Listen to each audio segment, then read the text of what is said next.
Tightly बांधना है, जितना मैक्सिमम आप टाइट कर दो। अगर ये लूज रह जाएगा तो आपके नर्व्स खराब आ सकते हैं पास।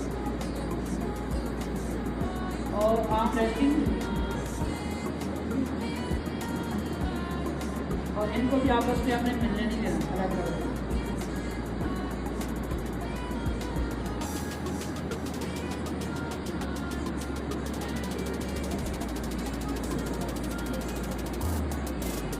इसके बाद आपने चेस्ट को ले लेंगे,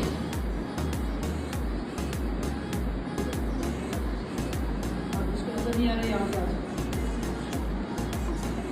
आपने प्रेशर फील करना है, बॉल को क्लोज करना है। आप एज वाइज देखेंगे, इसको 200 से लेके जाना होता है 100। अगर इसको ऑलरेडी हाई रहता है